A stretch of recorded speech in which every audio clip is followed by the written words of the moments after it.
Hey everybody, Graz here from the GKBC. You don't know this, but this is take two. We had some personnel issues with the daughter and the pets. So we're starting again. I'm here to bring back my ups and downs, where I give you 5 ups and 5 downs for a book that I read. For this video, it will be 1Q84 by Haruki Murakami. The way I like to do it is I will give you the downs, have it all here on my phone, my ups, and then the information. I like to do it that way so that, we get the bad out of the way and we end on a positive note. And if you can see me, you can. If you can't, you can't. But at least you can see the book. So let's just jump right in before more cats arrive. There's just like a line of them coming in the door. Yeah, we have like 15 at this point. Anyway. Number 1 on the downs, and I counted, I really did, 29 instances of characters narrowing their eyes. Aomame narrowed her eyes. Tango narrowed his eyes. There was one page where they did it 3 times. He needs a thesaurus to figure out other ways to say that phrase, because there are other facial expressions that you can use. Number 2, for about the first 150 to 200 pages almost, the plot was very rambly and very wandering and random. And I really was like, man, what am I reading here? What's going on? Each chapter is titled Aomame or Tango, at least at the beginning. So you knew that you were following these 2 characters, but there was no connection at first. None. And not even like cryptic hints until maybe 100 pages in. And it was just, what am I trying to read? And that's not good, because for somebody who has no compunction not finishing a book, this could be an easy DNF for some people. I finished it because I joined it for March of the Mammoths. I joined March of the Mammoths, where you read a book in March of 800 pages or more, and this was my entry for that. And I did. I finished it. But it was a job for a while. Number 3, the author is clearly brilliant, but sometimes he made the story too complex, too rabbit hole-ish, and it seemed like it was on purpose just to make us wonder. It wasn't like, okay, this is really good plot, I can't wait, I have no idea where I'm at. No, it was kind of like, hey, look how smart I am and look at how confused I can make you. If you can see the difference there. Number 4. Oh, and at this point, I should probably tell you there might be spoilers throughout. I won't get all that technical, but you might, there will be mild spoilers. Like this one here. The ending seemed far too easy for the 2, not so much star-crossed, but just crossed lovers. It was...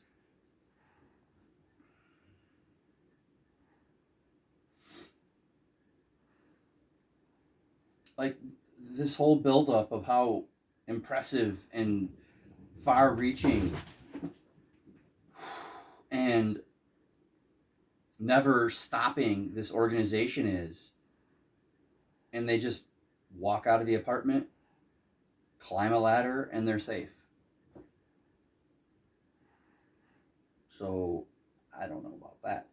Oh, and going back to the too complex thing, there's a scene,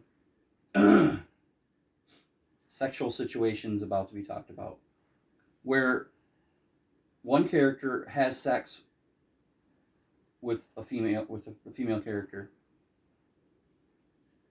and it ends up like it's happening in this spirit world, and they have sex till completion. And somehow the other female character ends up pregnant from that situation. And I mean, I guess it's explained, but you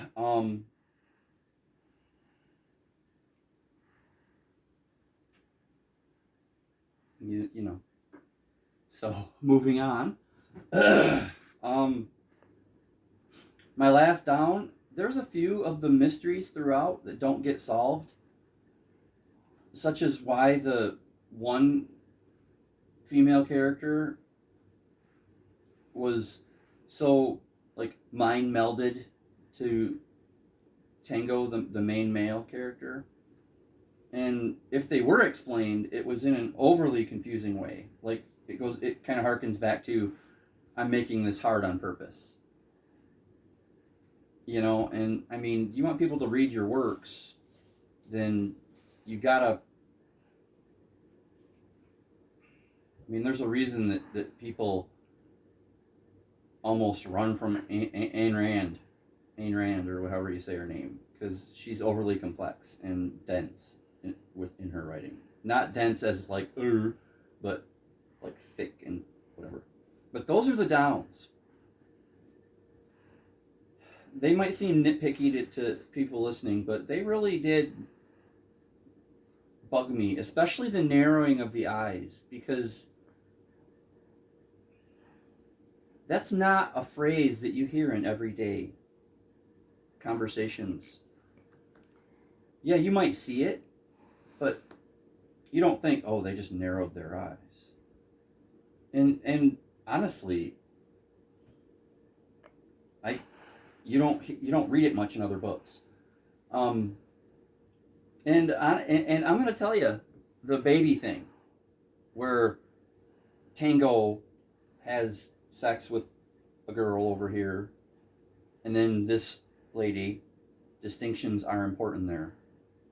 He does have sex with a girl, and a lady turns up pregnant. I don't know if anybody else has read The Dark Tower, but that almost sounds like a ripoff of what Stephen King did with Roland, the Oracles, Susanna, and Mordred. I don't know. If you think so, let me know. Now, but that's the downs. Not terrible. It's finishable. Let's just say that. Except for and it's like 99% readable, except for the 29 instances of narrowing of eyes. I mean, that's really the only true, serious bad down. Let's get to the ups. There were 2 worlds / universes in this. One with 1 moon and one with 2. And it almost seemed like the 2 moon world was the story that Tango was writing about. And I just thought that it was a beautiful way of having that. You know, like you knew what world they were in if they looked up. Because if you saw 1 moon, then they're in one world. If they saw 2 moons, then they were in this new created world where all of this storyline is happening. It's pretty interesting. I loved the format. Absolutely loved it. Every single chapter for all 944 pages is named for a character. Most of them are Aomame and Tango. In part 3 or book 3, we get a certain amount of chapters named for Ushikawa, another character. And I liked that because there was no beginnings to chapters where you're trying to figure out, okay, now who am I with? You kind of knew who you were dealing with, and I kind of liked that a lot. I also enjoyed the length of the book. Might sound weird because it's almost 1,000 pages, but I wrote down it's long enough to finish the tale in a satisfactory manner.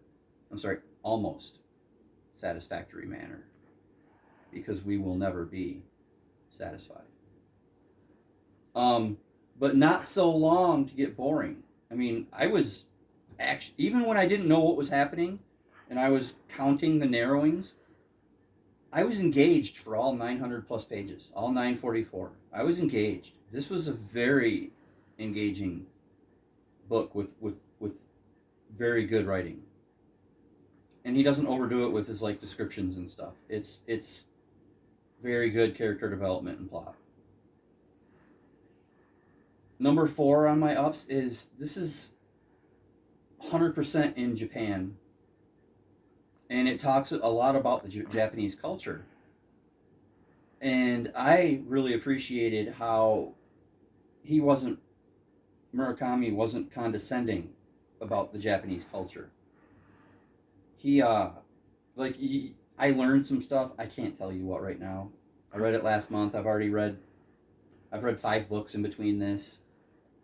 I mean, but it was interesting. I would share stuff with the daughter and AJ, and it was interesting because we were kind of learning about the Japanese world and stuff. Like one thing that I kind of think I got from this is each person, when they write their name, if they do it in Japanese, there are different sets of characters that they can use it from, that they can write it from. I mean, they have the same alphabet, but there's sets of characters that put you like as an animal or something. And I thought that was really fascinating. I'd like to learn a little bit more about that. So if anybody out there knows a reader friendly or newbie friendly book about like Japanese culture, let me know. And number 5, at the heart of the book, it's a beautiful love story. You don't really understand that until you're in the like third the last third of the book. But it's a beautiful love story, and it's kind of neat because I'm going to give you a spoiler here, but you learn this in book 1 or part 1, so it's not a huge spoiler.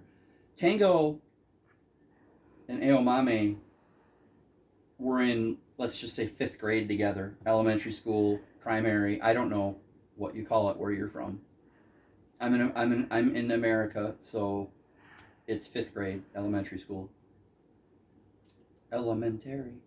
The doctor hates it when I say it like that.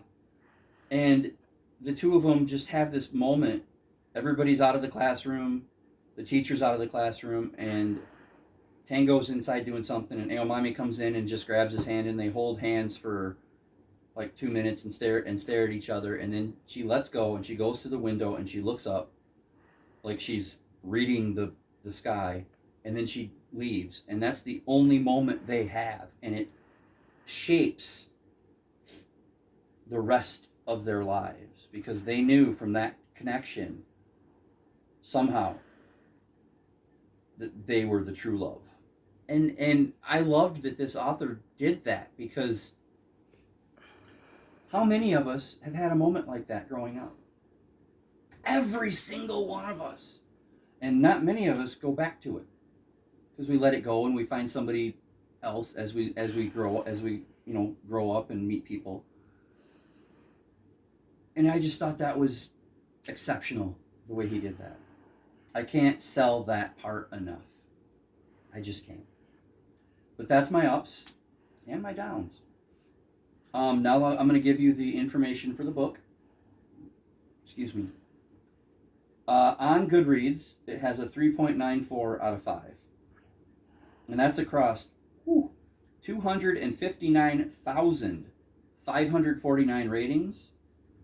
And this is the impressive number, 22,545 reviews. That's massive. And it was published in 2009. So it technically was published after The Song of Susanna, which was that whole Dark Tower pregnancy thing. And it's 944 pages. I personally gave it an 8.53 out of 10, which I guess is basically like a 4.26. And the cover design is by Chip Kidd. Now, I have to show you the full cover. So, are you good on this? Mm-hmm. Okay. I have to show you the full cover because it that's the dust jacket, right? Mm-hmm. And it's basically the same, but when you take off, and it's almost like rice paper, which is cool. There's the cover. Okay? Mm-hmm. And on the inside, which is really awesome, and this is on both sides, look what you get. You get the two moons.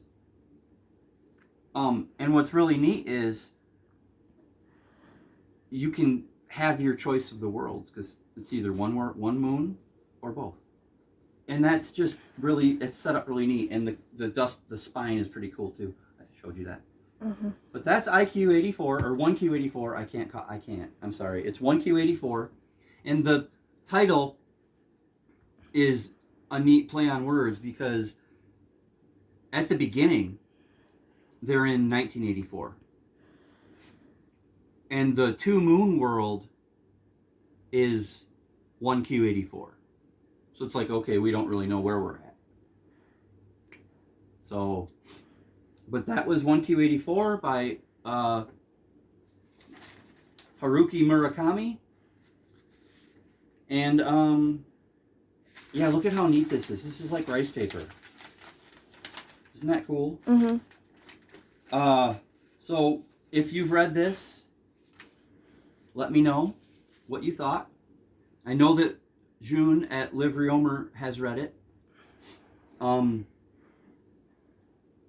If I've given you the motivation to read it, please let me know. I'd love to hear that.